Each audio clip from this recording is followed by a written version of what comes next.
Bom dia, queridos.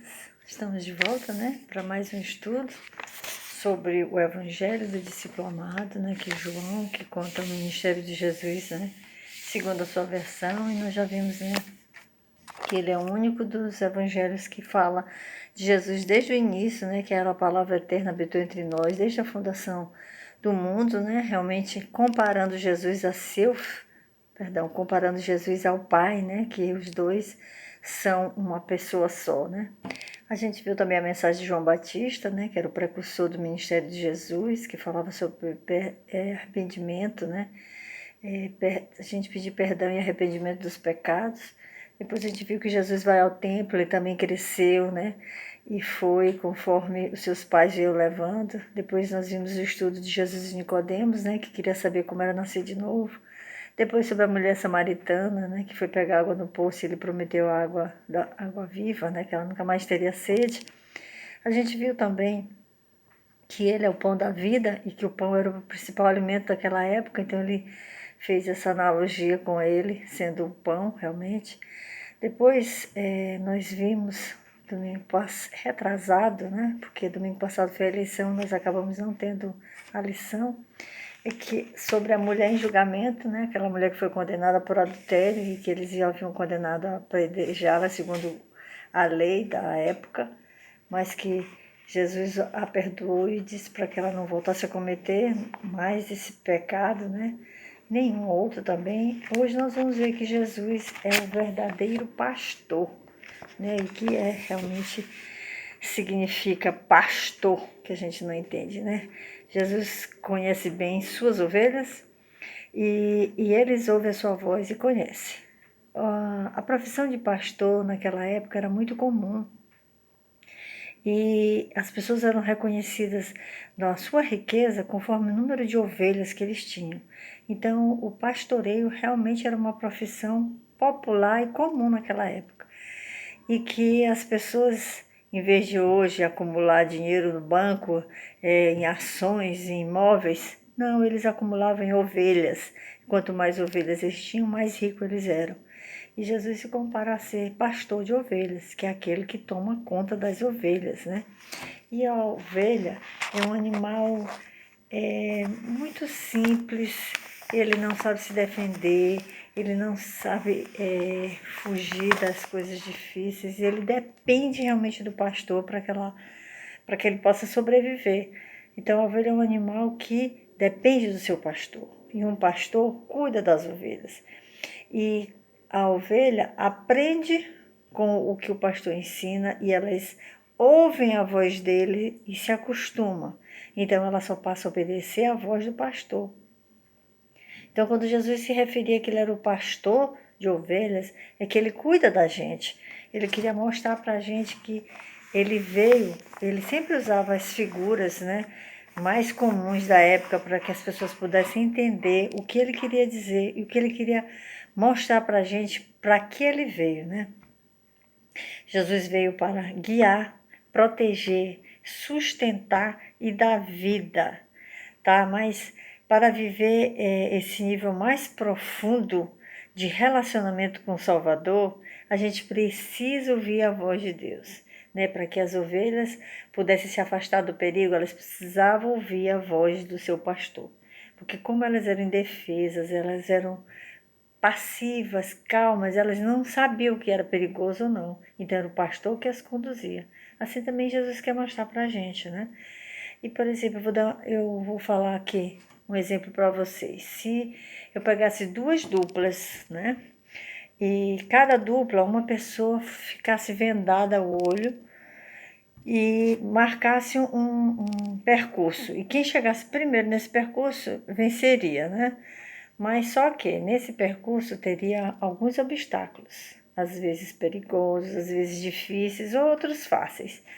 Mas o segredo de chegar lá sem passando pelas dificuldades e vencendo, seria ouvir a voz do seu companheiro, do seu amigo que ele iria guiar. Então, conforme ele acreditasse na voz do seu amigo e conforme o seu amigo lhe conduzisse da forma certa, você seria o vencedor. O que isso quer nos dizer? que a gente também passa por momentos difíceis, perigosos, às vezes fáceis, e às vezes a gente não sabe como lidar, mas a gente precisa ouvir a voz de um amigo de fora que está vendo tudo para que a gente possa seguir da forma correta.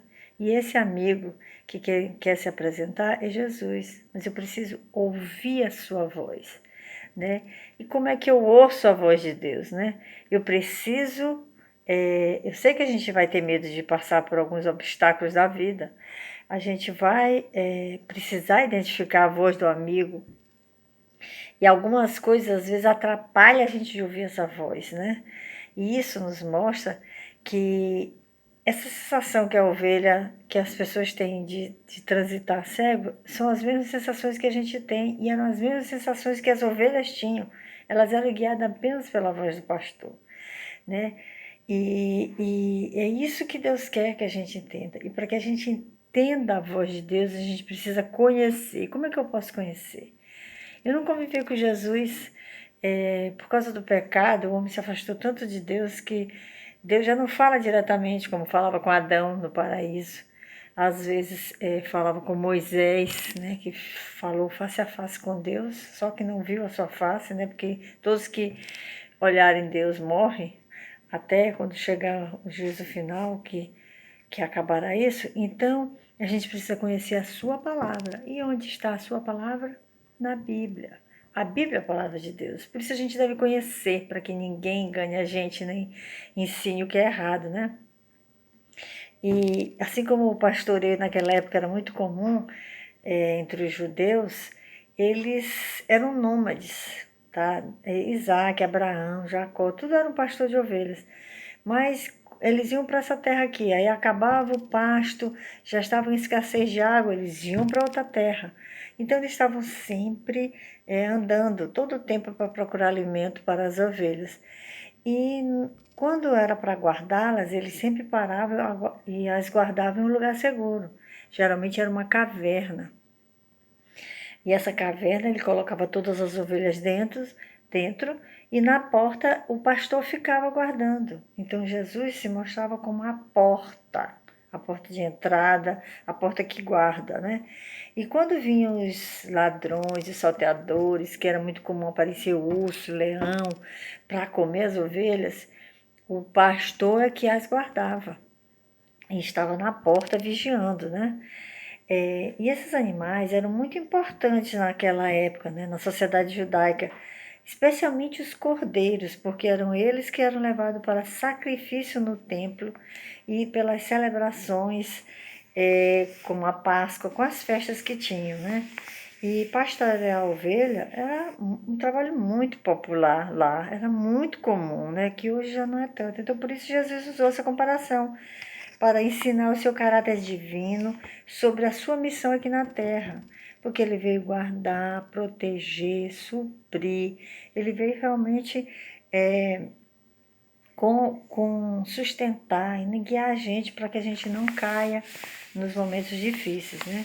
Jesus é o nosso bom pastor, tá?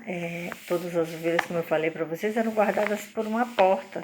Então elas entravam por segurança e saíam também por segurança. E elas conheciam a voz do seu pastor, por isso eles seguiam, tá? E se viesse um bandido, ele não ia entrar pela porta. Ele ia tentar pular, arrumar uma outra entrada para poder saquear. E Jesus diz que ele é a porta. E quando ele diz é que ele precisa garantir um lugar seguro para nós. Primeiro ele bota a gente num lugar seguro e se torna a porta. Ele se posiciona de tal forma que bloqueava a passagem das ovelhas saírem para se perderem e de algum outro animal entrar para realmente comê-las, né? Cumprindo, Deus fazia o papel de porta.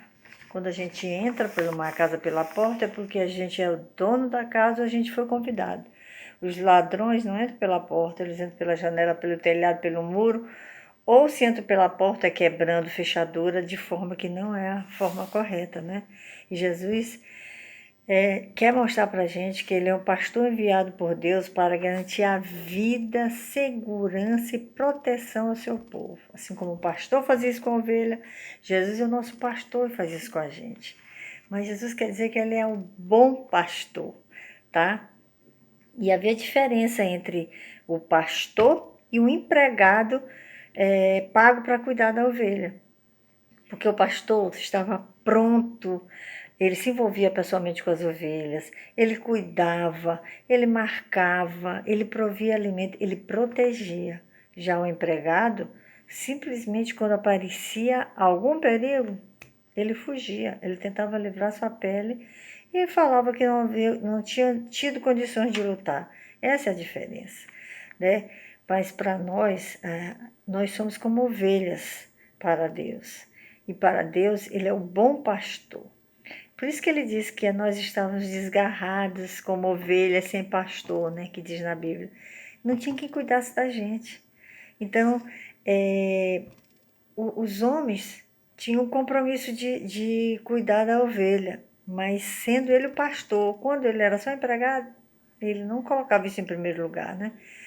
E a gente também, às vezes, está em situação de perigo espiritual, exposto aos ataques do inimigo, né, que vem para roubar, matar, destruir, acabar realmente com a nossa vida. Por isso Jesus veio. Ele veio como ovelha perfeita, que morreu para pagar todos os nossos pecados. E aí, o próprio Deus, em forma de ser humano, né, veio pastorear o seu povo para oferecer cuidado, proteção e salvação. Então, quando Jesus morreu na cruz, né, ele prova para a gente que ele é o bom pastor, que ele é cuidadoso, ele é vigilante, ele é amoroso, ele morreu pelas suas ovelhas, tá? E existem hoje pastores que a gente pode considerar não pastores de ovelhas, mas pastores de vidas de igreja, né, que ocupam apenas uma posição de honra, mas não se refere, não cuide de suas ovelhas. É por isso que nós precisamos conhecer a palavra de Deus, para saber quem está nos conduzindo da forma correta. Se o que a pessoa está dizendo é conforme a palavra de Deus, né? Porque Deus está em primeiro lugar e a sua vontade e não a nossa, né?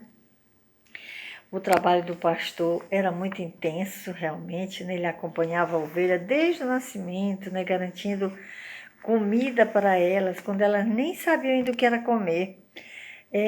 E elas eram indefesas, como eu falei para vocês, e demorava a aprender os comandos, né? Do seu pastor, quem os conduzia. Por isso o pastor precisava ensinar ações e sinais para que ela entendesse quando era para entrar, quando era vir para cá, para que ela realmente pudesse ser conduzida da forma correta. Assim a ovelha passa a conhecer e a confiar apenas na voz do seu pastor. E se vier outra pessoa, vem para cá, e o som não é o que ela costumava, ela não vai. O pastor também é responsável por guiar suas ovelhas até o local de pastagem e água. E se nessa trajetória alguma ovelha se machucasse, pronto, o pastor cuidava dos seus ferimentos, passava óleo, né, que era realmente o remédio que eles tinham na época, carregava em seus braços e cuidava, né. E se alguma ovelha se perdia, então o pastor guardava as outras em segurança e ia atrás dessa, até que achasse para levá-las dos ataques ferozes, né, dos animais que apareciam lá. O pastor sempre resgata a sua ovelha. O pastor verdadeiro sempre toma conta. É isso que Deus se compara. Jesus sempre toma conta de nós. Isso ilustra o relacionamento de Deus que ele tem com o seu povo. Ele é protetor, ele é provedor, ele é guia. Ele disse lá em João: Eu sou o bom pastor. Assim como o Pai me conhece, eu conheço o Pai. Assim também conheço as minhas ovelhas e elas me conhecem. Estou pronto para morrer por elas. Então Jesus lutou conosco até a sua morte para garantir a nossa vida. É isso que ele quer dizer, que a gente pode contar com ele em todo o tempo. Porque Jesus e o Pai são é só uma pessoa. A conexão entre eles é completa e perfeita. Tá? O pai conhece seu filho, do mesmo modo o filho conhece e cumpre a vontade do pai. Jesus veio para morrer numa cruz, em nenhum momento ele deixou de fazer a vontade. Na hora que ele estava na cruz, com muito sofrimento, porque ele estava como forma humana, ele disse assim para Deus: Pai, passa de mim esse cálice, ou seja, me livra disso. Mas ele diz em seguida, mas que seja feita a tua vontade. E a vontade dele precisava que um cordeiro sem defeito,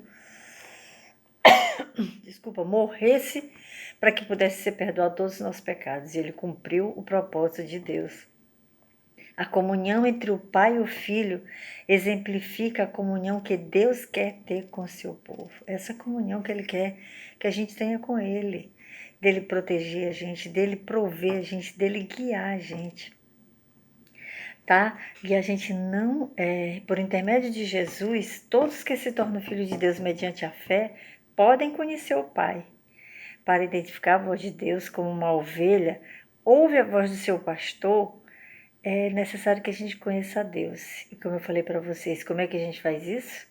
É conhecendo através da sua palavra. Por isso é tão importante ler a Bíblia, estudar a Bíblia, compreender a Bíblia, para que a gente possa usufruir das coisas boas que Deus deixou para a gente lá. É essa a vontade de Deus, né? A gente precisa realmente conhecer, a gente precisa também seguir, porque a etapa mais importante não é só ouvir, não, é seguir. Eu ouço a voz de Deus, mas eu não faço o que Ele quer, nada disso adianta. Uma ovelha é submissa ao seu pastor, o seu caminho é definido pelo seu pastor, tá? E seguir Jesus como ovelha é submeter-se à sua vontade. Às vezes não é o que eu quero, porque não é o certo que eu quero, né? Mas é seguir a vontade de Deus, é escolher seguir os mandamentos dele, é viver conforme a voz, o modelo que Jesus deixou para a gente na sua palavra. Apenas pessoas obedientes a Deus podem dizer: o Senhor é o meu pastor. E se você completa o versículo, diz: e nada me faltará. Porque quando Ele é meu pastor, o que Ele faz? Ele provê, Ele cuida, Ele guarda, Ele provê, nada vai me faltar. Está faltando alguma coisa? Será que o Senhor está sendo meu pastor? É isso que a gente precisa entender, porque assim como o pastor dá a vida pelas suas ovelhas, o pastor também tinha que lutar por elas, né? E a nossa tarefa é somente ouvir a voz e obedecer. E aí a gente vai pelo caminho certo, a gente está guardado e livrado de todo mal, né? Antes de terminar o sermão de Jesus, né, naquela época, ele destacou uma grande revelação. Ele disse assim, ó: tenho outras ovelhas que não estão neste curral. Eu preciso trazer essas também, e elas ouvirão a minha voz. Então elas se tornarão um só rebanho, com um só pastor. O que Jesus quer dizer? Ele quer dizer que, além das ovelhas que ele estava cuidando, existem outras que ainda não são cuidadas e que ele precisa trazer para o rebanho. E que Jesus veio com um propósito, né? Os judeus achavam que o Salvador só veio para o povo hebreu, só para o povo judeu, que veio só para salvar esse povo. Esse não era o plano de Deus. O plano de Deus era redimir todos os pecadores e abençoar todas as nações, a partir do povo de Israel, né? Que era o povo de Deus, que era o povo judeu, a partir, mas que alcançasse os outros. E quem não é judeu é gentio, né? E nós somos gentios, e por causa dessa promessa de Deus, nós também fomos alcançados com a sua palavra. Nós também podemos conhecer e experimentar esse Deus maravilhoso, podemos recebê-lo no nosso coração pela fé, crer que ele morreu por nós, né? E passar a seguir os seus ensinamentos. Não só ouvir, mas seguir. E isso que realmente importa, né? Eles achavam, né, os judeus, que eles eram um povo separado, eleito, e não tentavam se misturar com outros povos, né, com os gentios. Eles faziam eterna distinção, e não era isso que Deus queria. Jesus também veio para os gentios. Deus provou que Deus não tem filhos favoritos. Cristo dava atenção e amor a todos os marginalizados da sociedade, lembra? Ele curou doentes, ele foi até pobres, ele foi em publicanos, em viúvas, com adúlteros. Ele não faz distinção de pessoa. Aquele que recebe a sua mensagem, crê e o recebe como Salvador, você alcança com Deus o perdão dos seus pecados, que já morreu e já pagou, mas a gente precisa reconhecer para não voltar a fazer, né? E realmente consegue um relacionamento perfeito com Deus. A Bíblia cita vários exemplos, né? A mulher lá de Samaria, que a samaritana lá do poço que ele deu água, o centurião de Cafarnaum, que foi até Jesus para que pudesse curar seu escravo, lembra? Ele tem o outro também, a mulher de Canané, que pediu que libertasse a sua filha que era possessa por vários demônios. Então Jesus se mostra a falar com o diferente, a conversar também, porque ele leva para todos. Quem quiser, basta cada um com Deus, né?